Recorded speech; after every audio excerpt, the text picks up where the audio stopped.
एक बार स्वर्ग में विचरण करते हुए कृष्ण और राधा एक दूसरे के सामने आ गए। विचलित से कृष्ण, प्रसन्नचित से राधा। कृष्ण सकपकाए, राधा मुस्कुराई। इससे पहले कि कृष्ण कुछ कह पाते, राधा बोल उठी, कैसे हो द्वारिकाधीश। जो राधा उन्हें कान्हा कान्हा कहकर बुलाती थी, उसके मुख से द्वारिकाधीश का संबोधन कृष्ण को भीतर तक घायल कर गया। फिर भी किसी तरह अपने आप को संभाल लिया उन्होंने और बोले राधा से, मैं तुम्हारे लिए आज भी वही कान्हा हूं। तुम तो मुझे द्वारिकाधीश मत कहो। आओ बैठते हैं। कुछ मैं अपनी कहता हूं, कुछ तुम अपनी सुनाओ।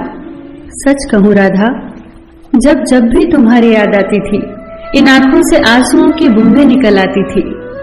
राधा बोली, मेरे साथ ऐसा कुछ नहीं हुआ। न तुम्हारी याद आई, न आंखों से आंसू बहा, क्योंकि हम कभी तुम्हें भूले ही कहां थे जो तुम याद आते। इन आंखों में तो सदा तुम ही थे। कहीं आंसुओं के साथ निकल न जाओ, इसलिए रोते भी नहीं थे। कान्हा, प्रेम से अलग होने पर तुमने क्या खोया, इसका एक आईना दिखाऊं तुम्हें। कुछ कड़वे सच प्रश्न सुन पाओ तो सुनाऊं। कभी सोचा है इस तरक्की में तुम कितने पिछड़ गए।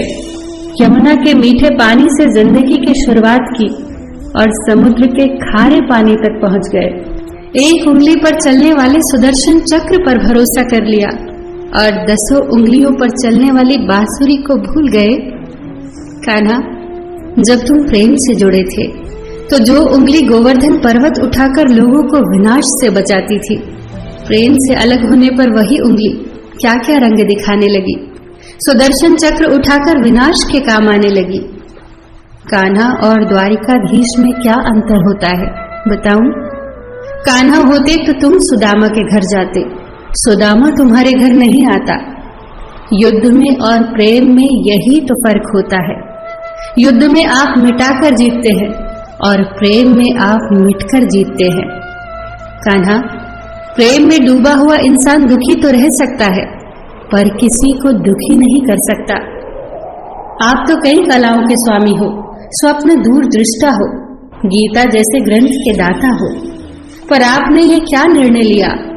आपने अपनी पूरी सेना कौरवों को सौंप दी और अपने आप को पांडवों के साथ कर लिया। सेना तो आपकी प्रजा थी, राजा तो पालक होता है, उसका रक्षक होता है। आप जैसे महाज्ञानी उस रथ को चला रहे थे जिस पर बैठा अर्जुन आपकी प्रजा को ही मार रहा था।